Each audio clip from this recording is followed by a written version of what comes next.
La sexualité, c'est un truc qui ne m'a jamais vraiment intéressé en soi, mais je me suis rendu compte récemment en discutant avec des amis que c'était devenu à force de le négliger pour moi, une source d'angoisse. Du coup, j'ai décidé de me réconcilier avec ma sexualité. Et pour ça, j'ai acheté un livre sur le tantra. Pour ceux qui ne connaissent pas, le tantra, c'est une branche du bouddhisme dont le mot d'ordre serait, grosso modo, apprendre à chevaucher ses pulsions.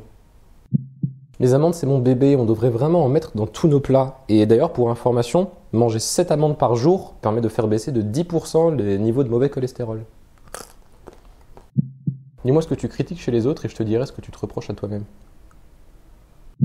J'ai une malédiction qui pèse sur moi depuis tout petit, c'est que lorsque je m'intéresse à un truc, j'ai toujours deux phases. Une première phase ascendante où je m'intéresse à fond à un truc, je me lance à corps perdu dedans, et une deuxième phase où ça décroît progressivement jusqu'à ce que je l'oublie totalement.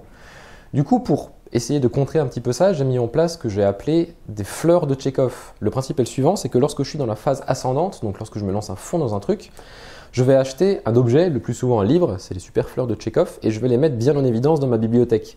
Comme ça, lorsque je suis vers la fin de la phase descendante et que je m'intéresse quasiment plus, un jour je vais regarder ma bibliothèque, je vais retomber sur ce livre par hasard et ça va relancer un deuxième cycle. Personnellement, je ne pense pas que l'intelligence artificielle et les robots égalent un jour l'être humain. Encore une fois, c'est un avis qui n'engage que moi là-dessus, je me trompe peut-être, mais je considère en tout cas qu'il y a un principe de vie qu'il y a dans l'être humain et que les robots n'arriveront jamais à obtenir et ils n'arriveront qu'à simuler.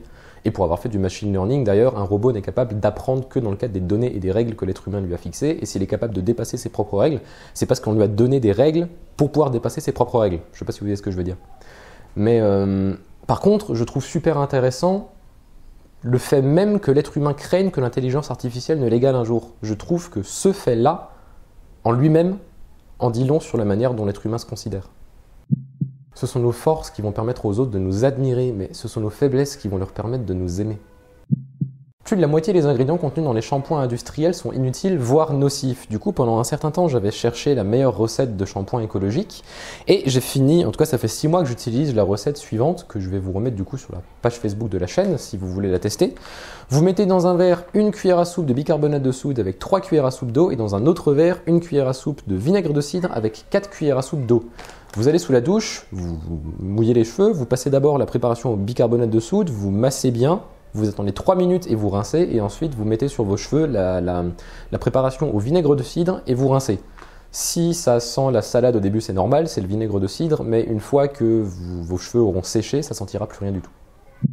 Je sais pas si vous avez déjà réalisé ça, mais moi il y a un truc à chaque fois que j'y pense, ça me donne le vertige. Est-ce que vous avez déjà réalisé que vous n'avez jamais ni vu, ni senti, ni vraiment touché le monde qui vous entoure? Je veux dire par exemple ma tasse de thé, je la vois, mais en réalité, je ne vois pas ma tasse de thé. Ce que je vois, c'est la reconstitution que mon cerveau fait de cette tasse de thé à partir des sensations électriques, à partir des signaux électriques que mes yeux lui envoient.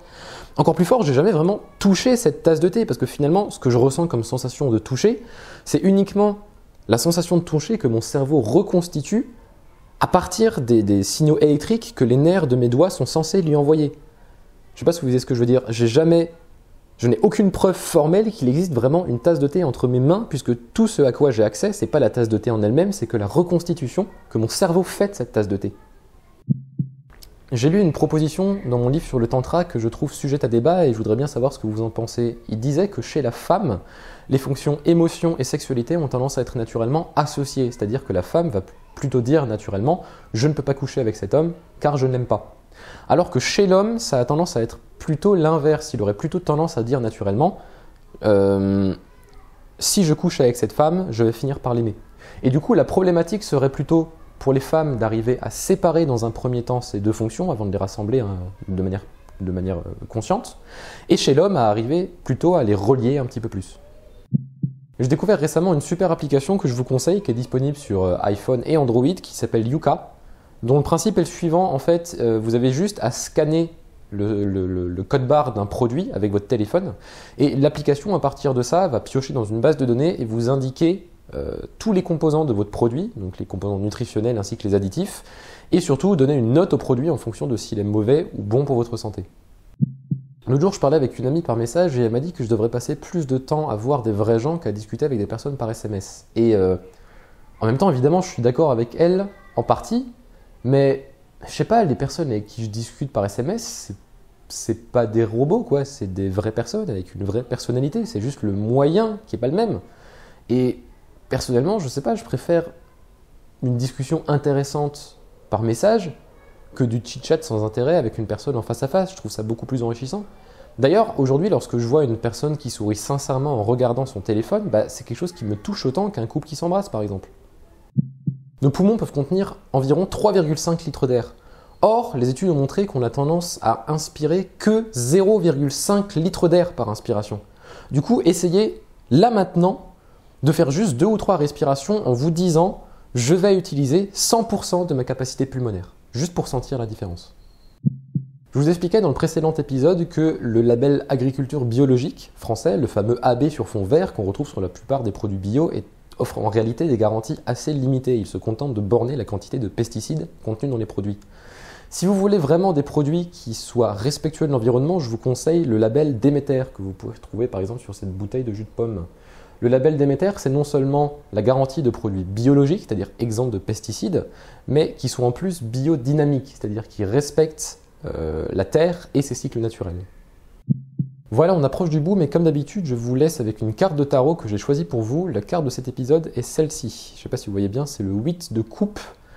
Le message grosso modo du 8 de coupe, c'est parfois il faut accepter de laisser une partie de soi-même derrière soi pour pouvoir avancer. Que ce soit au niveau des relations, du travail, de l'affectif, du logement, tout ce que vous voulez. Parfois, il faut accepter de se débarrasser d'une partie de soi pour pouvoir continuer son chemin. Un petit peu comme l'image de la chenille qui doit laisser derrière elle sa chrysalide pour pouvoir devenir pleinement papillon. C'est un peu la même idée. C'est toujours quelque chose de douloureux, mais c'est parfois quelque chose de nécessaire pour pouvoir progresser. Je me suis permis de vous parler un petit peu de sexualité aujourd'hui et même un peu de ma sexualité, ce qui est sincèrement pas si évident que ça pour moi. Mais si je me suis permis de faire ça, c'est tout simplement parce que je pense que la sexualité, c'est quelque chose dont on devrait pouvoir parler plus librement.